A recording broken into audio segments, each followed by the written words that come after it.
दोस्तों, इस वीडियो को शुरू करने से पहले ही हम आप सभी से पूछना चाहेंगे कि क्या आप ईश्वर से मिलना चाहते हैं? यदि हाँ, तो आपने अब तक ईश्वर से मिलने के लिए क्या क्या प्रयास किए हैं? दोस्तों, एक दिन मुझे एक मित्र का संदेश आया जिसमें उसने लिखा कि मुझे ईश्वर से मिलने का रास्ता बताइए। मैंने कहा ठीक है, मैं रास्ता बताऊंगा, लेकिन पहले आप यह बताओ कि ईश्वर से आप मिलना क्यों चाहते हो। तो उस मित्र का कोई जवाब नहीं आया। इसी तरह की दोस्तों एक कथा मैं आपके सामने प्रस्तुत कर रहा हूँ।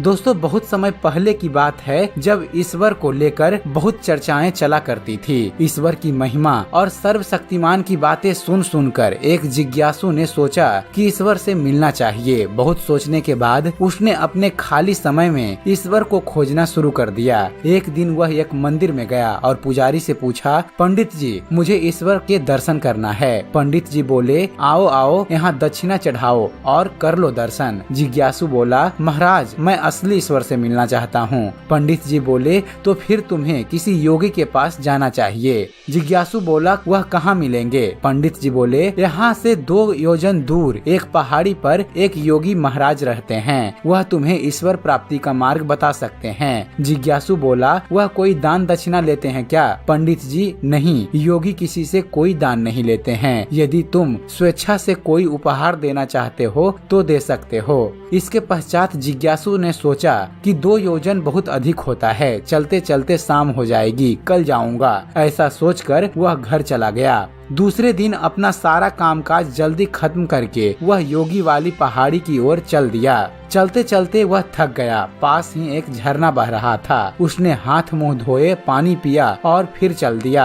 दोस्तों, आखिरकार मध्य काल तक वह पहाड़ी पर पहुंच ही गया। उसने देखा कि पहाड़ी चहुओर से मनमोहक फूलों की खुशबू से महक रही है। झरनों की मधुर ध्वनियों से पूरा वातावरण गुंजायमान है और सामने गेड़ियों वस्त्र धारण किए हुए एक महात्मा बैठे बैठे फल खा रहे थे। उसने उन महात्मा को संबोधित करते हुए कहा, क्या आप इस पहाड़ी के योगी महाराज हैं? महात्मा बोले, तुम्हें योगी से क्या चाहिए? जिज्ञासु बोला, मुझे ईश्वर प्राप्ति का मार्ग जानना है। महात्मा हंसे और चल दिए। वह भी उनके पीछे पीछे चलने लगा। थोड़ी दूर जाकर फिर बोला, बताइए ना महाराज, क्या आप योगी हैं? महात्मा बोले, हाँ, मैं ही इस पहाड़ी का रहने वाला योगी हूँ। जिज्ञासु बोला, तो फिर आप मुझे ईश्वर की प्राप्ति का मार्ग बताइए। महात्मा बोले, तुम ईश्वर को क्यों जानना चाहते हो? जिज्ञासु थोड़ी देर चुप रहा और बोला, बस ऐसे ही। महात्मा बोले, ठीक है, तो फिर ऐसे ही कल आना। इस तरह 3 दिन बीत गए। चौथे दिन फिर वही प्रश्न किया गया। इस बार इस जिज्ञासु के सब्र का बांध टूट गया और वह बोला, गुरुजी, बताना है तो बताइए, अन्यथा मना कर दीजिए। मैं रोज रोज यहाँ आकर परेशान हो गया हूँ। महात्मा बोले,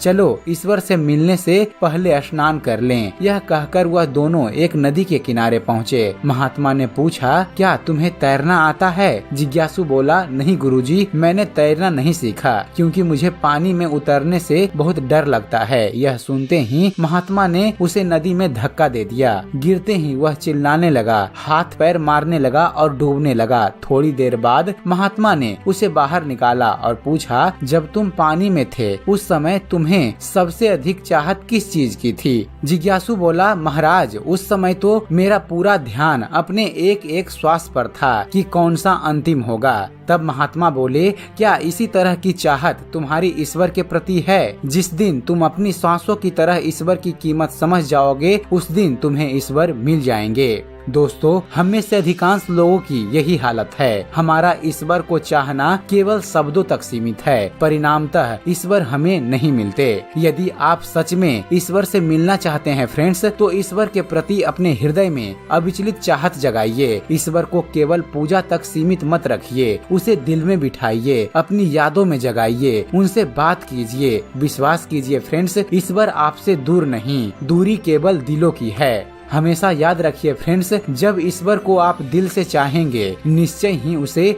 दिल में पाएंगे। दोस्तों, यह कथा आपको कैसी लगी कमेंट के द्वारा हमें जरूर बताइएगा। यदि आपका अपना ईश्वर से संबंधित कोई अनुभव है तो उसे भी हमारे साथ शेयर जरूर कीजिएगा। और दोस्तों, अगर आपको हमारी यह वीडियो पसंद आई हो तो आप इसे लाइक और ज्यादा से ज्यादा शेयर कीजिएगा ताकि यह जानकारी और भी लोगों तक पहुंच सके। और दोस्तों, ऐसे ही धर्म और इतिहास से जुड़े हुए ज्ञानवर्धक वीडियो देखते रहने के लिए आप हमारे चैनल ज्ञान मंथन को सब्सक्राइब करना न भूलिएगा। आप हमारे चैनल को सब्सक्राइब कीजिए और देखते रहिए, जानते रहिए। धन्यवाद। जय हिंद।